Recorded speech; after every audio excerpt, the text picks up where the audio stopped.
Hello and welcome to another episode of Beer Man's No Bull Beer Reviews. Today I have another beer from Resident Culture Brewing Company out of Charlotte, North Carolina. This beer is called Human Potential. You can see below, maybe I know it's really small.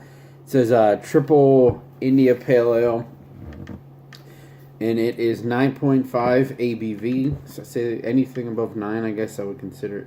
Usually, for me, a triple IPA should be in double digits, but it is what it is. Description says triple IPA hopped with Citra in the 2019 Pink Boots hop blend.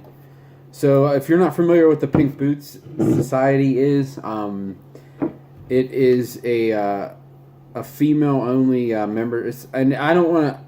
I apologize if I speak out of terms because I'm not a complete expert on it either. But from what I know of it, it's a female-only society of female brewers, and I know when they did meetups in Pittsburgh, it wasn't just the female brewers. It also seemed to be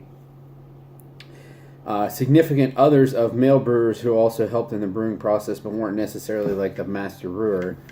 But I think a lot of breweries, it's not just the brewers either. It's any a lot of them will do a Pink Boots Society beer, and it's brewed specifically by the women that work in the brewery, which I think is cool to do that. And I guess they, whoever was in charge of it, put together like a proprietary hop blend for this year for, because I think the celebration was last week when this came out.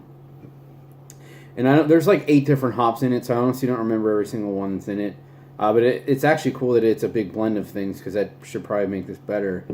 And it reminds me of the ALS, the beers for ALS thing that they do for Lou Gehrig's disease.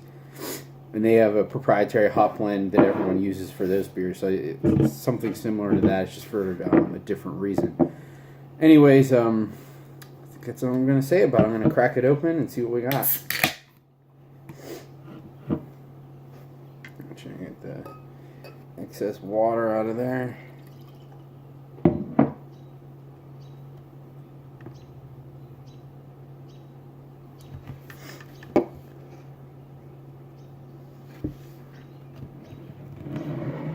So you can see it pours a darker golden color, almost an orange color, with about a finger's worth of really nice fluffy white head in my nice Resident Culture glass there.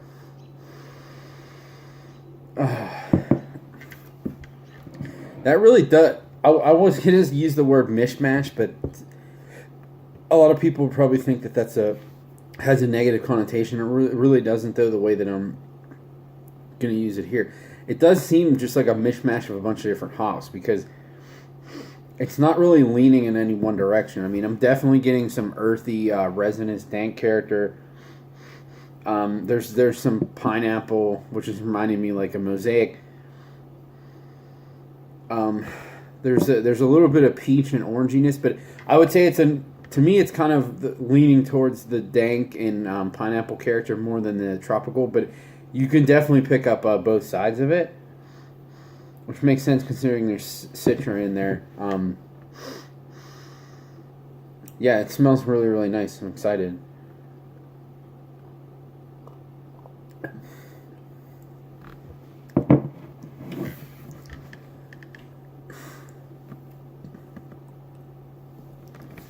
Man, that's a hefty beer. I was curious how it was going to be, because I did try it on tap there, but it was in a flight with several other IPAs, which I generally don't like drinking a bunch of IPAs side by side because it's hard to pick out the difference between the two. But I was just trying to try the things that I hadn't had before, so that's just basically what ended up happening.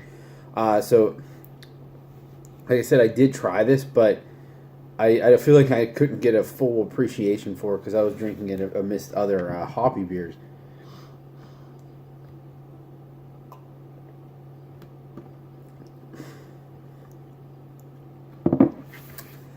It's funny, I said that it was more dank and pineapple-y. in the aroma, but in the flavor, it's very, very orangey, like orange pith, because it does have a fair amount of bitterness, but I think there's enough sweetness to it to balance it out. It is just a massive, massive beer. It has a little bit of almost like that medicinal character that comes with Amarillo, which is making me think that there's Amarillo in this. But that's a minor character in the beer.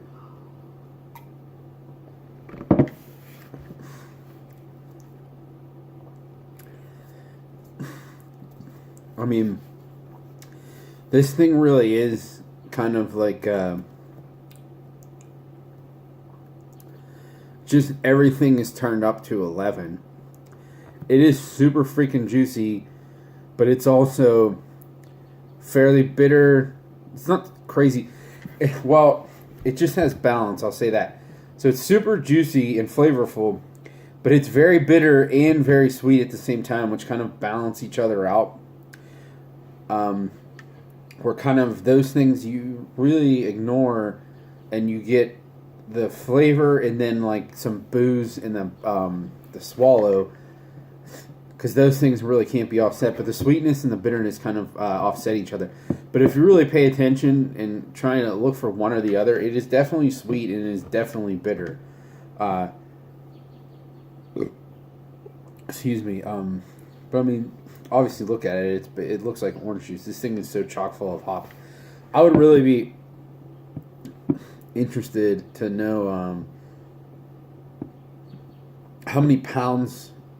I'm getting some really, really amazing hop burps from this too. I'd be interested to know how many pounds per gallon of not per gallon. I'm thinking in homebrew terms. How many pounds per barrel were used in this? I really like to know.